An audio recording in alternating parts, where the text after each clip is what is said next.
Would such news shock Chinese readers? Not necessarily. Back in 2025, when those so-called TikTok refugees shared their lives on Xiaohongshu, we have learned quite a bit.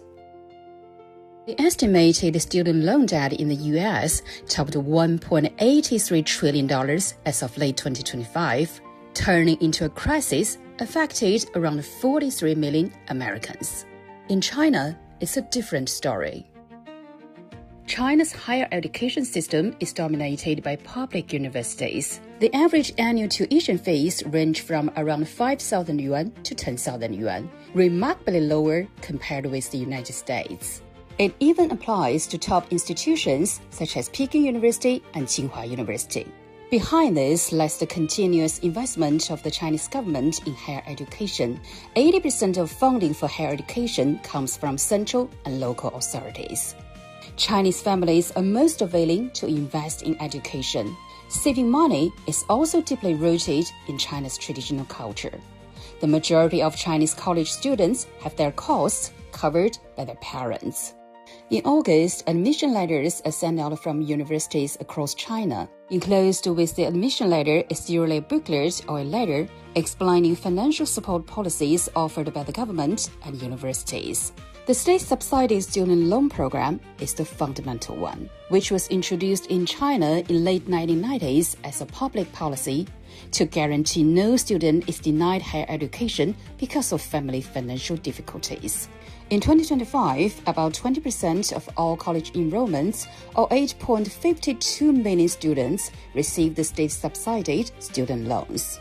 The application of China's state-subsided student loans is in full swing from July through September. Since 2012, the maximum annual loan amount has been raised 4 times, from 6,000 yuan to 20,000 yuan for undergraduates and 25,000 yuan for postgraduates, which is well enough to cover tuition, accommodation, and even part of living expenses. Well, across the Pacific, the student loan issue has become a major battleground between the Democrats and Republicans. When the White House changes hands, the rules of the game change too. Under new student loan policies introduced by the Trump administration, over 7 million borrowers in Biden administration's SAFE plan must switch into an alternate repayment plan within 90 days, and very possible to be hit with higher monthly payments. The student loan interest rates vary from 6.52% to up to 17% in the U.S. In some cases, unpaid accrued interest joins their principal balance. It explains why those Americans have complained on social media their student loan balances kept growing despite regular payments. Well, in China, the interest rate of the state-subsided student loans is equal to over 5-year LPR of the same period minus 70 BPs. In 2025, the interest rate was about 2.8%. The borrower's loan interest during the school period is all subsidized by the government, meaning the time with zero interest is 4 years for undergraduates and 7 years for postgraduates. They also get a 5-year grace period for student loan principal repayment.